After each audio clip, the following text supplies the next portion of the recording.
And joining us now on the line from New Brunswick, New Jersey, John L. Jackson Jr., Professor of Communication and Anthropology at the University of Pennsylvania. And here in our studio, Natasha Brown. She's a Toronto-based psychologist. John L. Jackson Jr., good to have you back on the program. It's been many years since we've seen your face, and we're glad to have you back here. And Natasha, first time for you, so I'm very happy to meet you as well. Thanks for having me. As we suggested in the introduction, we are framing tonight's program around this YouTube video that has just gone absolutely insanely viral. Two white girls from Gainesville, Florida, talking about their black fellow students. For those who may not have seen, here is a snippet of it, and then we'll come back and chat. Roll tape, please, Michael.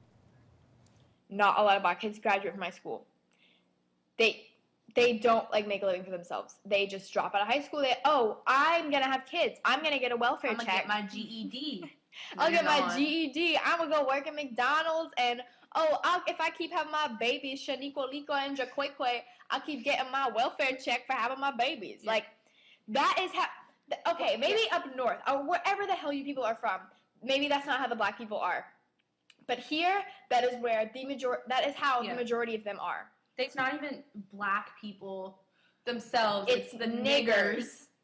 Like, there's a difference. There's black people, they're fine, they're educated, they go to school, they do what they have to do. Then there's niggers who can't talk right, they keep having kids, they can't get jobs. There's a difference. There's 15 minutes of that stuff, and John Jackson, I want to know what your reaction was when you first saw the video. Well, in some ways, I feel like my last book, Racial Paranoia, is exactly about this kind of phenomenon, right? So the point, I think, of this entire conflagration is that folks are imagining these girls to be racist. And clearly, they're rehashing some of the most overdetermined cliches of racialized logic. But what's key, I think, here is they're doing two really interesting things. One is imagining themselves able to make subtle distinctions, right, between blacks and other blacks, right, who they imagine to be the folks that they're denigrating. But then secondarily, they're not even considering themselves racist, right? They imagine that they're just being empirical. And so based on their observations, they're saying this is a generalization they can make about the black folks in their part of town. And so they're saying, who can object to that? And so part of what I try to argue in my book is two things. One is, of course, they'd be flabbergasted at the response that they're getting because they're not imagining they're being racist, right? One of their best friends is a black person who they claim agrees with them. But then the second thing is, and this is, I think, what makes this such an important move, you know, the web is about being anonymous. And so there are a lot of really hateful, vitriolic things circulating all around the World Wide Web. But you can do it under the cover of darkness, right? You can do it in privacy without people knowing who you are. In this instance, we see someone who's doing it explicitly. And for a lot of, especially in the US, for a lot of African Americans who are still thinking about the history of racism in that country, part of the point is to say these girls aren't atypical in any way, right? They're making observations about the black folks they see that people would imagine many more whites in their part of Florida and other parts of the country would agree with if they had the confidence, right, and maybe even the ignorance to think they could get away with saying it in the public sphere. Okay, Natasha Brown, your first reaction when you saw the video. My first reaction was, I guess, sadness and disappointment, but not surprised. Not surprised? No, not surprised. Why not? Being a black woman, and especially living in Toronto, we know that we live in an era where, you know, racism abounds. So we know that the type of things that you see, the type of things that you hear, the lived experience that we have, it's part of our everyday experience. Like this? Similar to this. And the reason I say that is because you cannot walk through this world not knowing that that racism doesn't abound. And I think what has happened is it's very sad that I think in 2012, what is happening is that we still have these young persons still having these type of views and still looking at our community in this type of way. I think it's very disheartening that these views still abound, but I think unfortunately it is quite sad, it's also not surprising and it's not shocking to me because I live an experience different from other people where people at least they can see and understand that as I walk through this world as a black woman, as a woman of color, as a woman, my experience walking through this world is different, and I know people see me in a different light.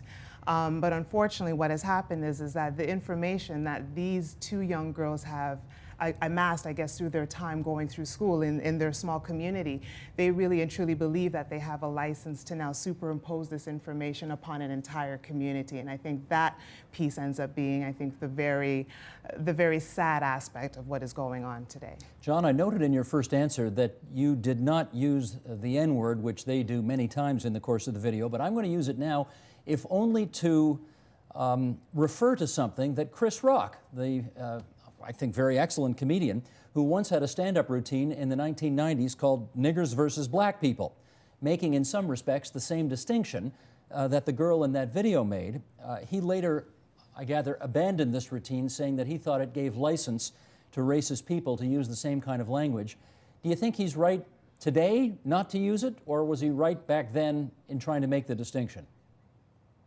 I think that's his call in some ways. It's in some ways the exact same fork in the road that someone like Dave Chappelle, who used to be a big-time, sort of internationally well-known comedian in the U.S., had to negotiate with his cable access show.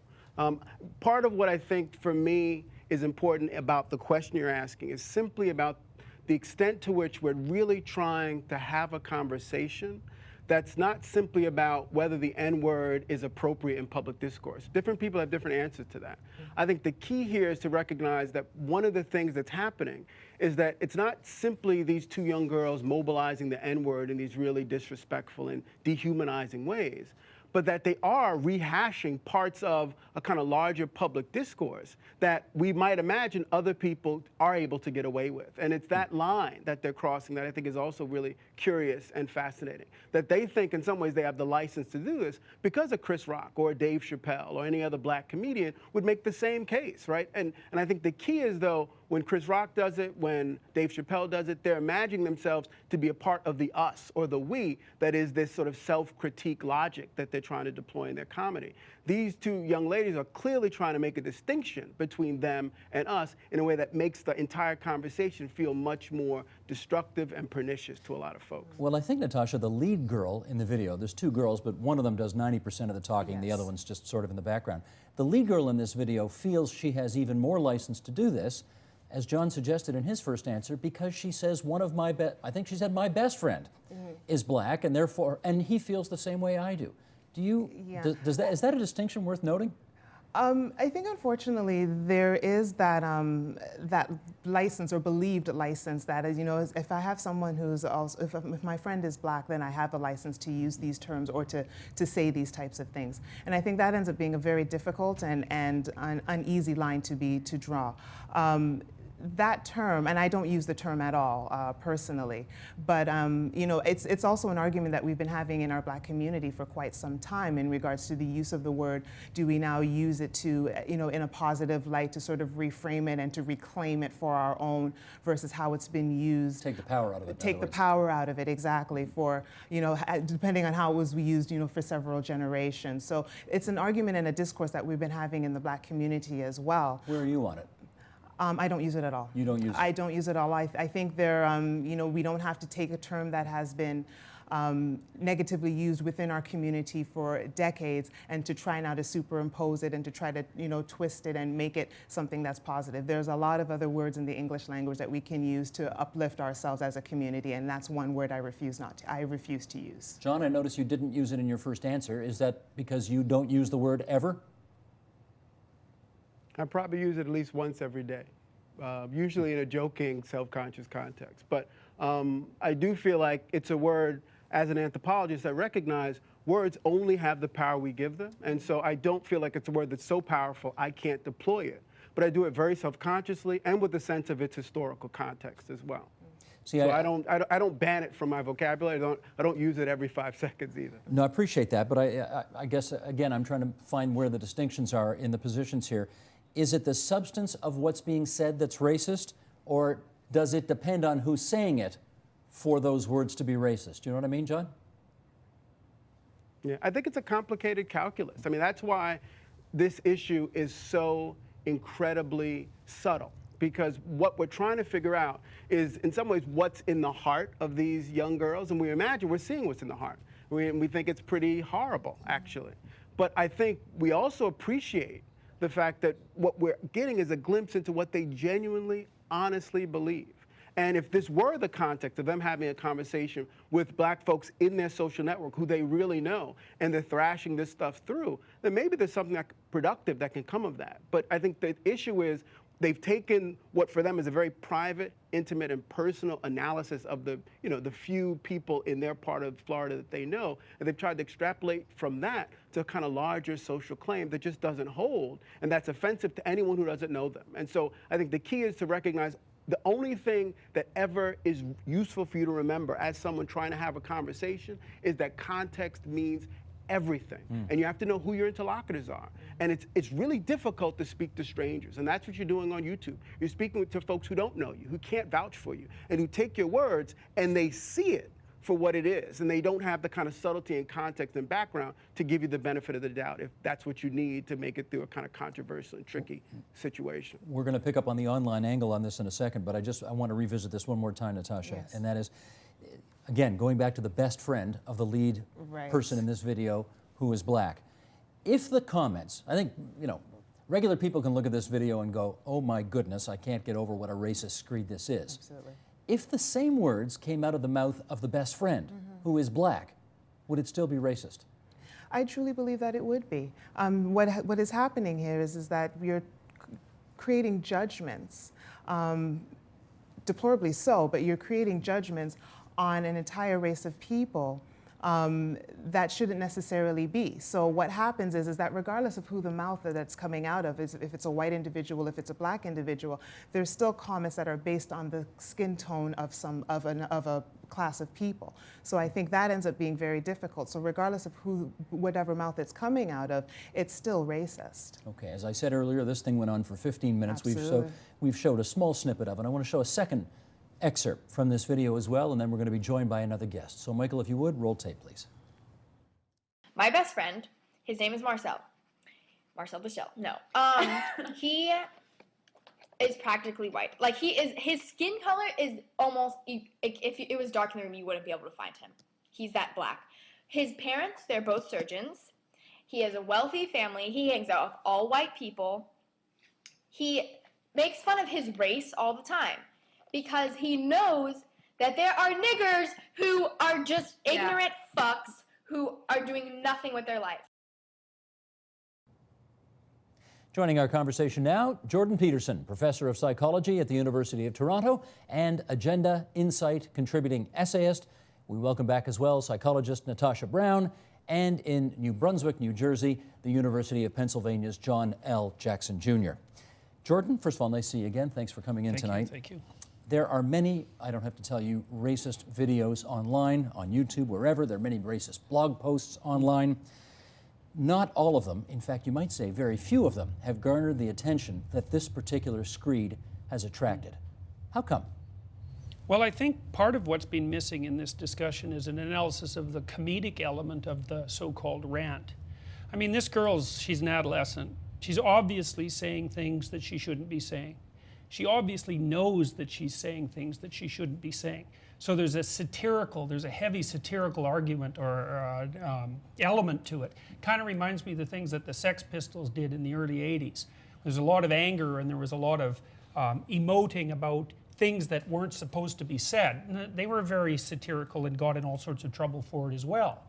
So the fact that she got a lot of attention for saying things that she shouldn't have been saying also really interests me, because I think that we've become so concerned about caution in speech that people are genuinely refreshed by someone saying things they shouldn't be saying, especially if they say them in a kind of a forthright manner, which is also why the comedic performances by people like Chris Rock and our Canadian comedian, the Indian guy who's so popular now, because Russell Peters. Yeah, Russell Peters. He bases all of his comedy on racial humor, all of it, and he insults every single racial group in the audience, and it's refreshing. But I'm inferring from your comments that you think that she might not mean it, that she's just trying to be outrageous. Look, she's not stupid, this girl, whatever else you might think about her. She means a lot of things at the same time. Part of what she's discussing is also a class issue. I mean, she makes it into a racial issue real fast, but it's a complex racial issue because she does make a class distinction, which she repeats multiple times. So she's saying there's a class divide in the US that happens to be more heavily weighted between blacks and whites in her particular part of the population. And that there's a sub-element of the groups that she associates with whose goals are limited to a very narrow temporal horizon and a certain negligent approach to higher education. Well, let's pick up on some of the themes in that, because we've got a couple of graphics that we want to share with you and our viewers right now. The following is a report on the public school graduation rate in the Florida county where these girls are from. And the Gainesville Sun published this information last December. Michael, if you would, thank you. Let's bring this up here. This is in the county where these girls are from. The 3.6% dropout rate in a single year for black students remains double the rate of their white peers. Just under 2% of all students in the state dropped out in 2010-2011. Black students also lagged behind in the graduation rate. About 2/3 of black students graduate on time. That's less than Hispanic students, where almost 8 in 10 graduate on time, or white students who graduate at an 85% clip. And let's do one more here. Here's a report from the Florida State Department of Health. Average births to mothers aged 15 to 19 from the years 2008 to 2010. Again, same county where Gainesville is, where all of this is happening. And you look at, again, if you reveal the next one, Michael, you will see the African American community has a significantly disproportionate amount of what we might call babies having babies than their white counterparts. However inelegantly, one more with you, Jordan, however inelegantly, it seems these two YouTube girls, if I can call them that, have identified a socioeconomic problem. To what extent is their argument discredited by the way they've advanced it? Well, I think if you discredit it by the way that they advance it, then you don't have to pay any attention to it. And people love to do that sort of thing. And I see people do that with great books all the time. They find something in the book they don't like because it offends one of their a priori presuppositions, and then they don't pay any attention to whatever the wheat might be. They don't separate it from the chaff. Now, the funny thing is about the stats that you just described is they're on a developmental curve in a sense. So what's characteristic of the black population now is going to be characteristic of the Caucasian population in about 15 years. So although the black population is ahead of the game, so to speak, in terms of the deterioration of the nuclear family and the increase in out-of-wedlock births, the Caucasians and Hispanics don't lag very far behind. They just happen to be a little far, the blacks just at the moment happen to be a little farther ahead on where everyone's going. And no one likes to talk about that. And it's a dead serious problem. The anthropologist Malinowski claimed at one point that one of the few human universals he had encountered, and this was in the early part of the 20th century, was that every child in every human community had an identifiable father. Well, that's starting to not happen. And it's happening partly in the black community, and the reasons for that are complex. They're very complex. But where they're going, everyone else is headed. Okay, lots of themes to follow up on here. John L. Jackson Jr., do you want to pick up on any of what you've just heard and continue the conversation?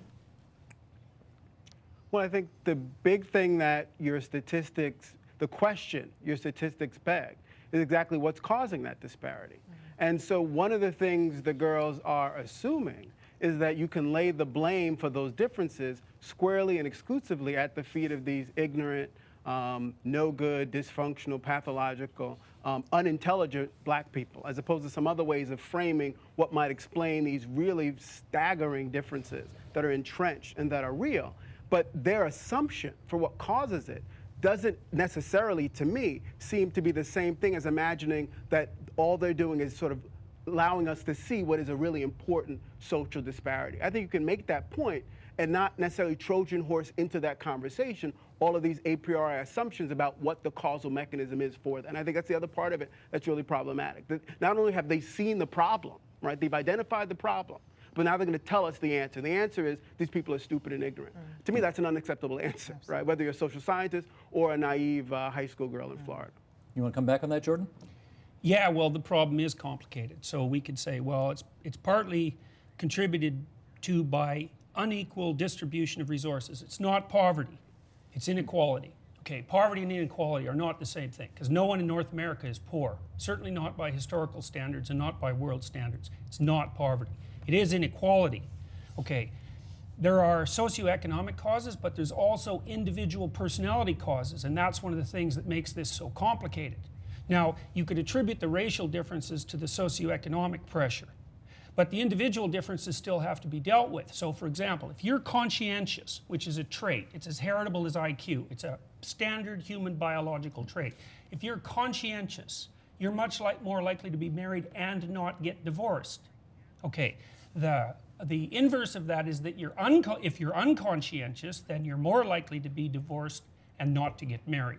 Okay, so as the socioeconomic pressures increase, the people who have the most temperamental predisposition to a certain kind of, what would you call it, susceptibility to having things fall apart, they fall apart first.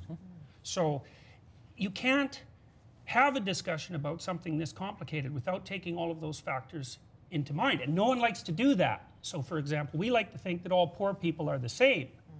Well, they're not. Neither are all rich people. Some rich people are crooked as hell, and some are really good at what they do. And some poor people are poor because they're bloody useless, and some poor people are poor because they've had a really horrible time of it. And we do not like to draw distinctions like that. Okay, let's hear from the other psychologist on the panel here. I absolutely agree. I mean, I think what's happening here is that we're looking at this topic and looking at the way that it's been presented in a sense of, you know what, these two girls believe that because these people are ignorant and stupid, this is the reason for what's going on. And I think I agree with my other two guests here.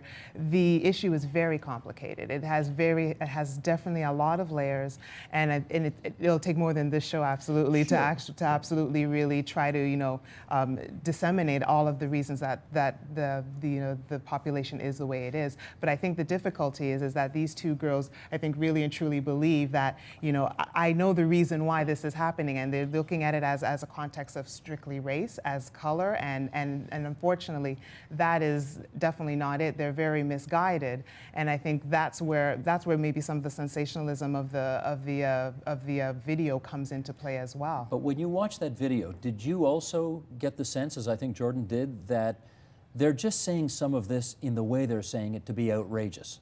They may not actually even believe it. They're just trying to be outrageous. I'm not too sure about that. No, I don't. I didn't necessarily pick that up. I think part of it is to be, I guess, a bit of an entertaining factor. That piece I can understand. I think there has to be a source of entertainment. You're putting a video together. You know that this video is going to go out. You have to be entertaining. But I think. I don't think that is sort of the innate or the sole cause or the sole reason that they've put this out. I think they're really commenting on what they truly believe. Jordan. Okay, so when we started this part of the discussion, we were interested in why this particular video went viral, because that's really the critical issue, right? Part of it is that they also make a very, as I said, they make this very, very careful class distinction, right? And they make that repeatedly, because the girls state repeatedly through the video that as far as they're concerned, what they're saying isn't racist. Now, it gets racist quick because they use language that's not acceptable. And as soon as you use language like that, you're tarred as a racist. But the video wouldn't be so interesting if they didn't continually call to the attention of the viewer the class distinction that they're trying to make. And the other thing to remember about these girls, too, is that when they were filming this video, they were actually responding to criticism. They were responding to people who were already threatening them. It was a town hall in a way. They were they'd received comments, and they were going through the comments one by one by one. Right, exactly. And some of those comments were pretty vicious and racist in their own right, because the one girl got nailed for being Mexican. Of course, she's Cuban, but as far as people who hate Mexicans go, Cubans are Mexicans. Right. So she was defensive and aggressive at the same time, and satirical, and part of that was the context, as Professor Jackson pointed out of the video, and people aren't taking that into account when they discuss the video, because they forget how important it is to ask the question, why did everyone pay attention to it? Do you want to pick up on that, John Jackson? Why do you think, because, obviously in preparing for today's show, I saw a lot of racist crap online, but nothing with the hits that this thing has garnered. This thing has really gone viral. Why this one? Well, I think maybe two things stand out to me. They might be satirical, but they also seem wonderfully sincere, and sincere in a way that doesn't feel ideologically driven. So I think there's a way in which they represent what I would call the kind of peekaboo nature of racism in America today. So they're trying not to be racist, actually. They're trying to be analysts. They're analysts who imagine themselves to just be honest.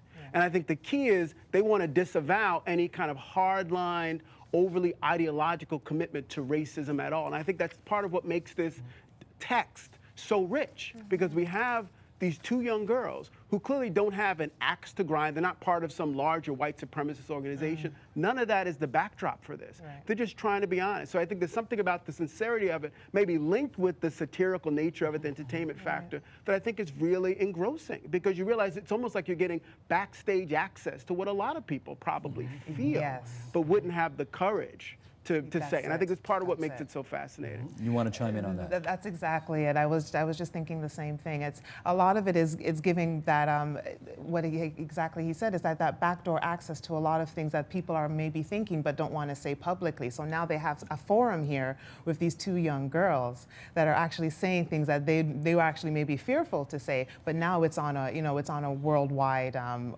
platform. Boy, so is it ever. Absolutely, absolutely. Go ahead, Jordan. Well, I think there's also some derision in the girls' attitudes towards adults. I mean, they do admit they're just silly girls at one point in the video, and fairly forthrightly, I thought. But they're doing also the emperor has no clothes thing. They're saying things that need to be looked at, that other people won't say. And so that accounts for the courageous aspect and to some degree for the satirical aspect. What they're doing is very complicated, and the girl in the forefront in particular is very, very smart. And she may be ignorant in the manner in which she poses her arguments, but she's a sharp cookie, and I suspect that she knew more about what she was doing than people think. Well, at the risk of praising anything she did, she does come off as clever, quick thinking, quick on her feet, all of that kind of stuff in dealing with the... And she didn't apologize either. And the apology from the other girl was some half-hearted apology written by her mother. Well, you say that like you know that, but I think I read her mother's apology. Can we set this up? Sure. Two girls in the video, the one in the forefront doing 90% of the talking. Right. Right. We've been talking about her mostly. There's a girl in the background who said very little, but who has subsequently, well, I was going to say penned her own, but you don't think so, apology, extremely tearful to the cameras. And hold off for a second there on that one, Jordan. I want to go to John on that one. John, I don't know if you've seen the subsequent apology video, but knowing what you know about this case, knowing what you know about this case, how sincerely ought we to take it? She was in tears. She didn't look like she was speaking entirely from notes. How should we take it?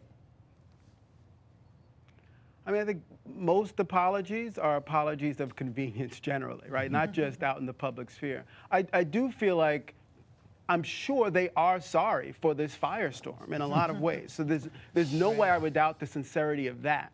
I don't think necessarily they would take back the core of what they think they believe. And so there's probably a difference there between being maybe even sorry for the fallout and not necessarily, I would argue, feeling like they were wrong in what they believe. I mean, they have to be proven wrong. I mean, clearly, I think they really genuinely think they were making a good case for how to look at the black folks in the part of Florida that they know well. So I think, most apologies are really kind of complex and sort of shady things. I'm going to look at this one. I haven't yet, but my sense is no matter what, you clearly are apologetic about all of the negative consequences that have accrued to you as a function of this document. Absolutely. Did you see the apology? Yes, I did. And what did you think of it? Yes, I did. I agree with the professor. I mean, I think that, I think they're apologetic for the firestorm that has happened as a result and the consequences of their actions. But not the substance of what they said. Not the substance of what they said. I really think that they believe the substance of what they were saying at that point in time. I think what's happening is that they've received so much negative feedback.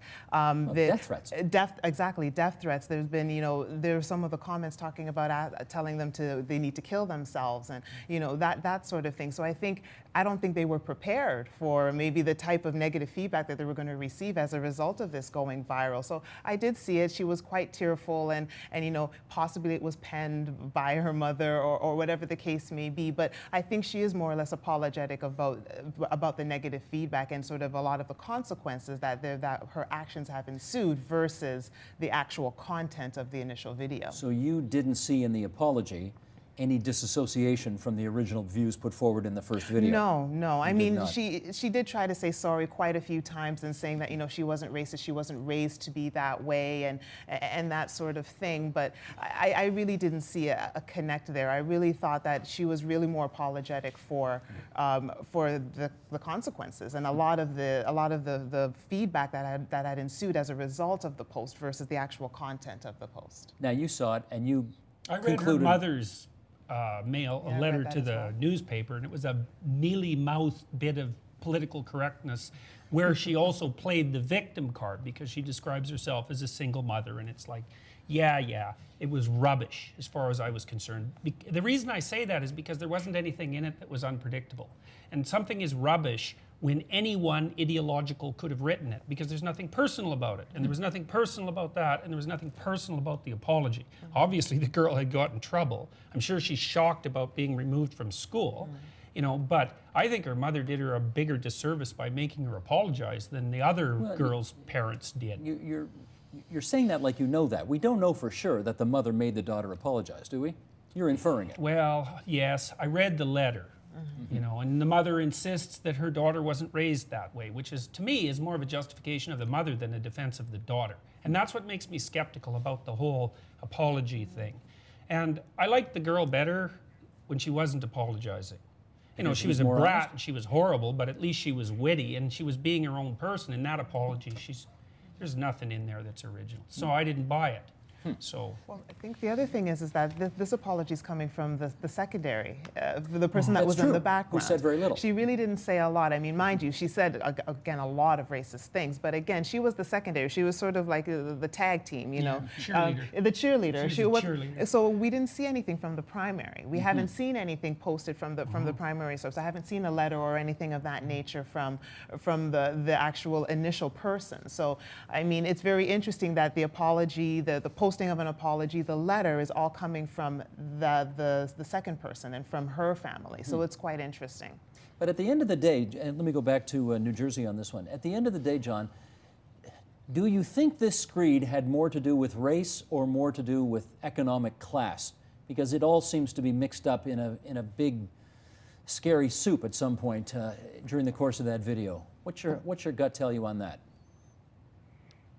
I think it's almost impossible to disentangle the two, I but agree. they set up the terms of the conversation, right? Because part of what they want to claim is that race does all the work they need it to do to explain these kind of social phenomena. So really, in the real world, these are articulated categories, they're all interconnected. It's probably futile to try to really disentangle them completely.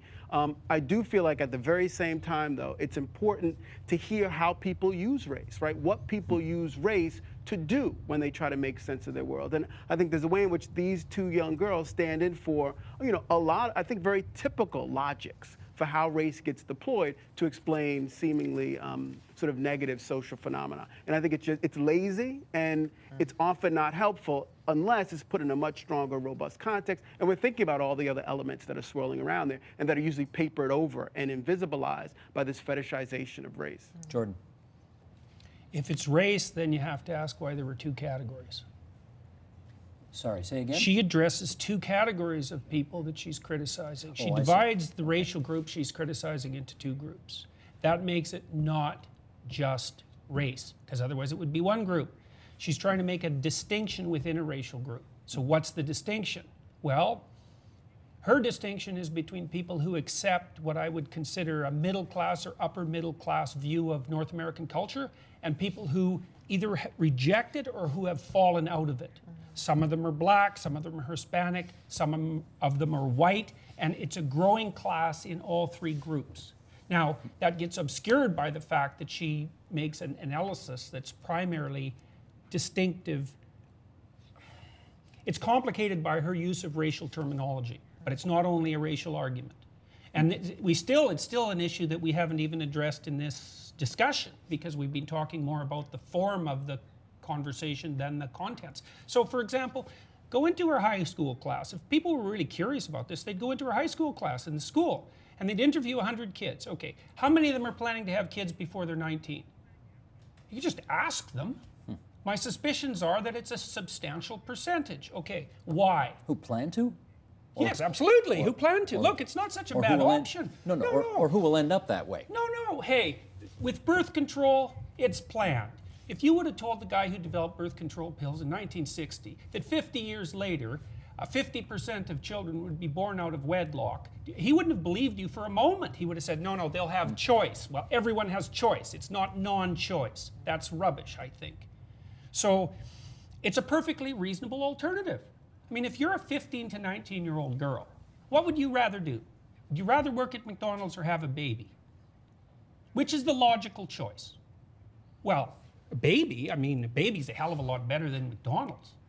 Now, we might not think that's such a good choice from a societal perspective, because maybe the woman who has the baby is too young to support herself, and that's a problem. Doesn't mean she's making the wrong decision from her perspective. I've only known Natasha for about a half an hour, but she looks like she's doing a slow boil beside you. No. No? No. I'm just listening. I'm just listening very intently to what he's saying. And signing on to any of that? No, not at all.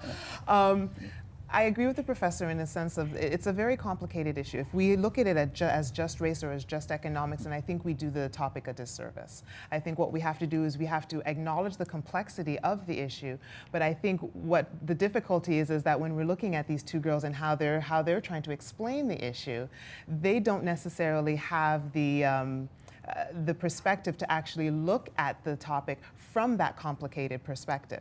I think what they've done is they've chosen one avenue to look at it and look at it with an issue of race and say, this is the reason why our students in our school, the black students in our school are such a way, and then use that forum to compartmentalize the black community as well in their own viewpoint. So I think the difficulty is that they don't necessarily have the analytic perspective or skill set to actually analyze the situation in the way that it should be, because it is such a complicated issue. Let me give Jordan one last brief word, and then I want to finally hear from John in the last word of the segment. Go ahead, Jordan. Well, I think they do pretty good for girls, for 16-year-old girls in being complex. I don't think that your typical university professor could launch a YouTube discussion on socioeconomics and race that would go viral. And I think the reason for that is that most of what they'd say would be so bloody banal and predictable that nobody would watch it. Now, the girls say a bunch of things that are interesting and they're harsh. And so it's interesting and people watch it. But I don't think that we should take away from their intelligence and their insight, even though we might take issue with the manner in which they communicated their points. That actually leads me nicely to the question I was going to ask John to wrap up this segment, which is, if you go to YouTube and you watch this, you may get, I gather on some of them, a disclaimer that comes up at the beginning that says, this is hard to watch, this is racist, but we've put it up here for educational purposes. Do you think at the end of the day that there actually has been something good that came out of all of this, because it has provoked a continent-wide discussion?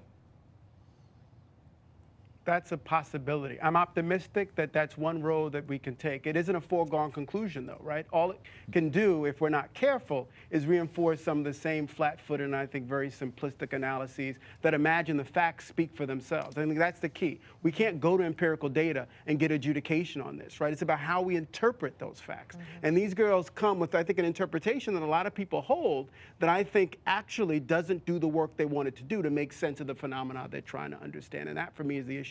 They're smart, they're sharp, they're really quick in a lot of ways, but I think they're also wrong in the way they're trying to make sense of the phenomena they see in front of them. Understood. John L. Jackson, Jr., we're awfully glad you were there for us. From the University of Pennsylvania, on the line from New Brunswick, New Jersey. Don't be a stranger so long next time. I guess that's our fault, actually. We got to invite you back sooner. It's good to have you on the program again. Natasha Brown, good to meet you. Thank you very much for being here. Thank you. Jordan Peterson, pleasure to have you on again, as always. Okay, we're going to welcome two new guests to our discussion, but first, we talked about this a moment ago. One of the girls released an apology video a week after the original rant. We're going to take a snippet of that and then come back and chat. Roll tape, please. It was so stupid because, of course, it was posted on the internet and anyone couldn't see anything, so no matter where it's from. I just never thought about it. I knew how wrong it was, but I don't know. And joining us now here in studio, Christopher DiCarlo. He's a fellow at the Centre for Inquiry Canada here in Toronto, and technology analyst Jesse Hirsch, who's president of metaviews.ca. Jesse, good to have you back here. I remember interviewing you many years ago when you were the best lecturer winner from UOIT then. That's right. Okay, welcome back. Thank you. Well, okay, let's get going on this. YouTube is not private. People may think that YouTube, if they do a little video for YouTube, that they're somehow, and just sending it to their friends, having a private conversation online. Question, are so-called digital natives learning a hard lesson about how public they think their private conversations really are? Yes, they are, because you have a little camera, you're in your basement or in your room, and you think you're just talking to a couple of friends. You might see 59 hits or whatnot. You can't control when something's going to become viral. And I think that's what kids need to think about today.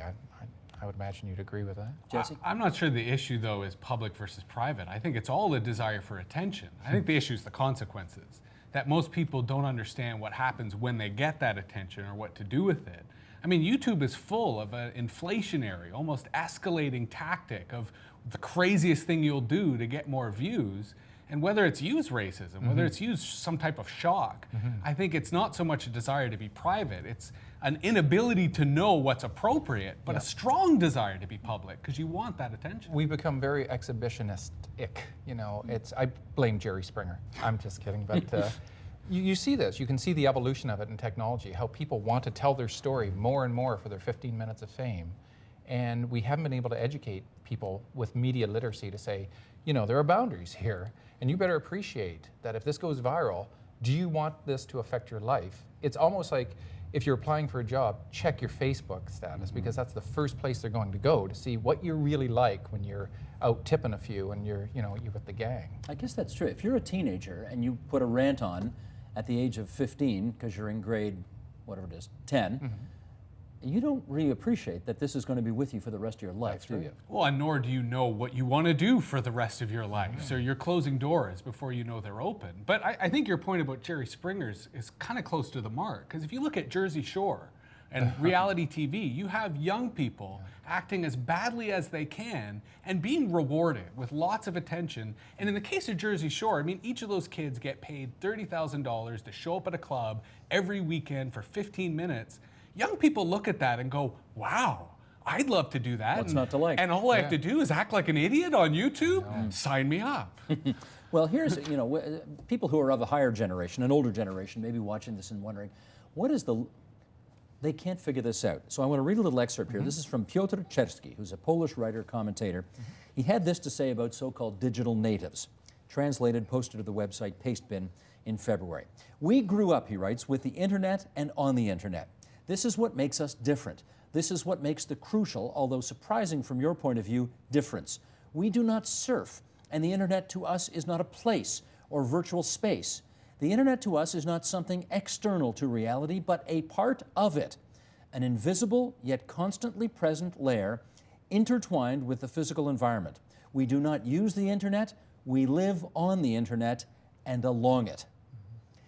Is that, in your view, an accurate description of what the internet means to young people? I think it's half right. I think the mistake they make is pretending material reality doesn't exist. I think they're right in the sense that the internet's their primary social space, that it's where they find meaning, it's where they make the connections with the people that matter.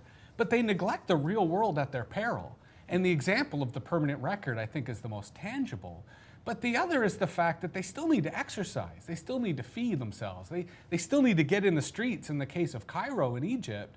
And I think that there's a certain complacency, especially amongst North American kids, that makes them believe the internet is the be-all and end-all, when it's great, but it's only part of society. Society's much bigger than the internet. Chris, do you see that as well? They don't understand the distinction between it's a tool or it's my life? To some degree, it's very elusive. There were examples of when Facebook first came out, and you've got 480 friends. Well, somebody actually held a party for their Facebook friends, and very few actually showed up, which gives you an indication of what is a friend on Facebook versus what is a friend in real life, right? So there is that disconnect between the material reality of everyday living and so on and so forth, and then this kind of virtual world. Is that problematic? It can be, because if we don't educate properly, and people really do get in this kind of mindset that this is somehow more real or as real as a material existence and whatnot, yeah, they are going to be setting themselves up for a huge letdown.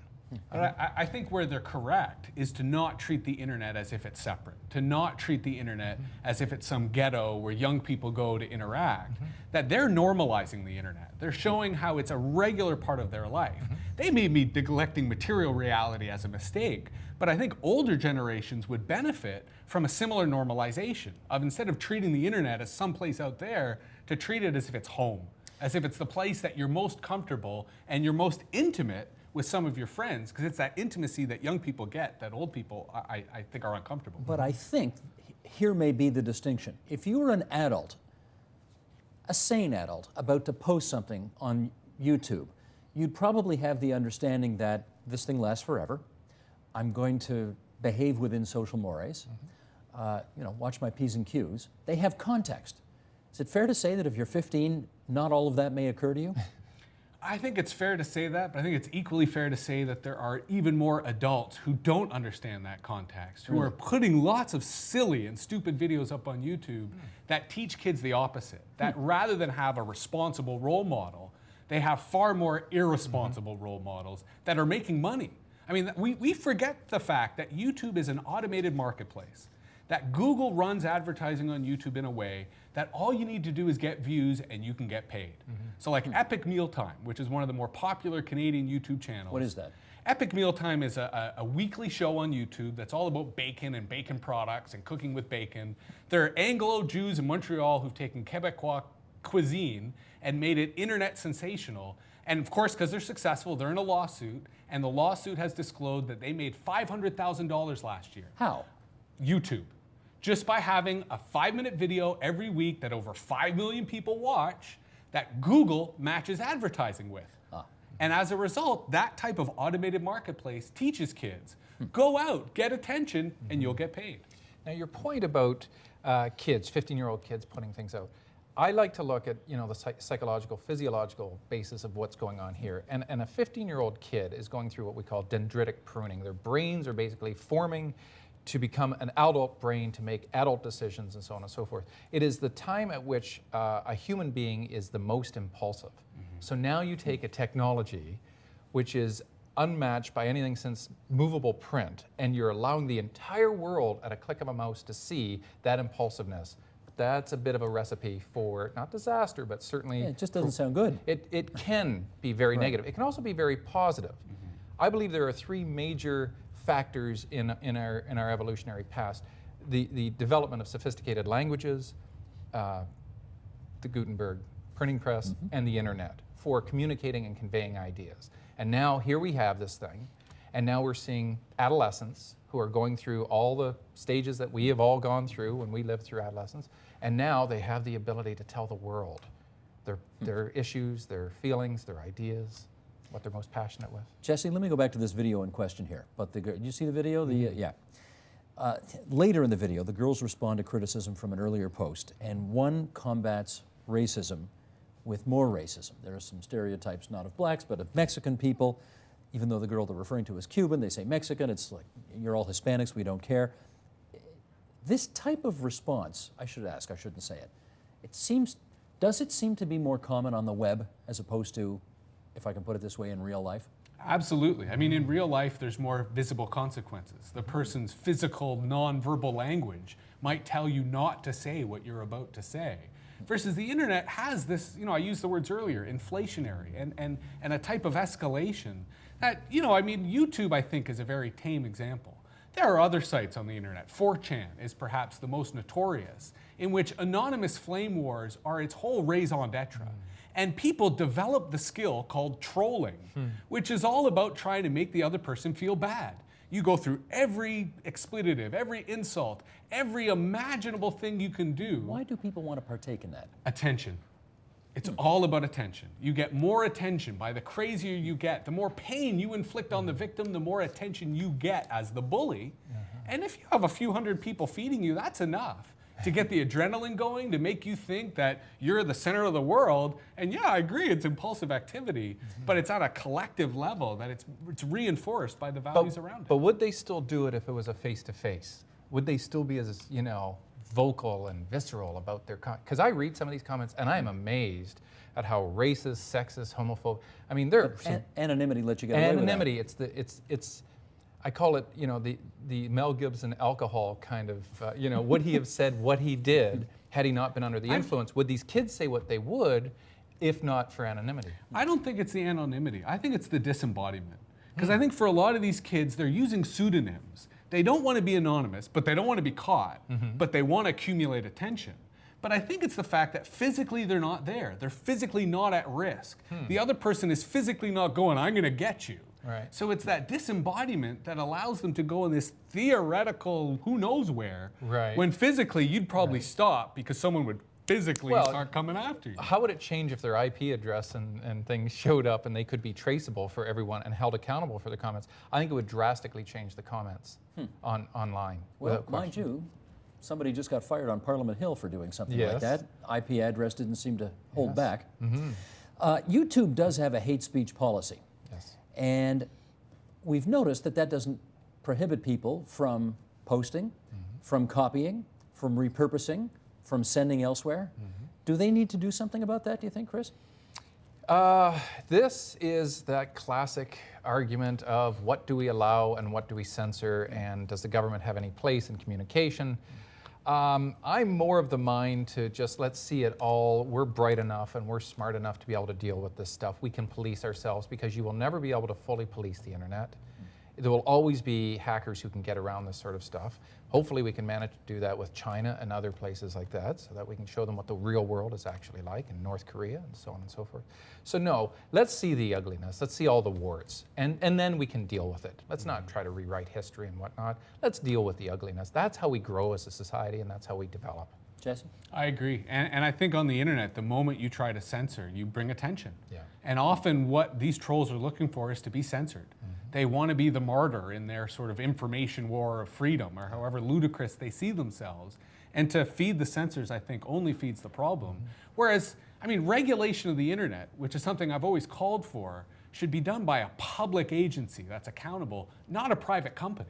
We don't want Google to be the arbiter of free speech, to decide what is and what is not permissible. Who would appoint the public people on your agency? I would have, in the age of the internet, as many elections as possible. So you would certainly be able to have the type of, you know, I represent freedom of speech and I promise not to censor anyone, versus I represent this religion and I promise to censor anyone who disagrees with me. Allow a democratic society to debate that. Allow it to have that type of contest, rather than cede that power to a foreign corporation that will never have much influence over. Or perhaps the Prime Minister's office, which might also want to make the appointments. Although I think the Prime Minister's office ability to control their own technology is in doubt currently in Canada, so they may not have the confidence. And what gives you that impression? Well, the fact that there's these robocalls across the country and no one knows who's doing it. I know. Okay, guys, thanks a lot for coming in today and helping us out with this. Jesse Hirsch, the president of MetaViews.ca, Christopher DiCarlo, the fellow for the Centre for Inquiry Canada, that's in downtown Toronto, and we're grateful to both of you for sharing your views today. Thanks. Support Ontario's public television. Donate at tvo.org.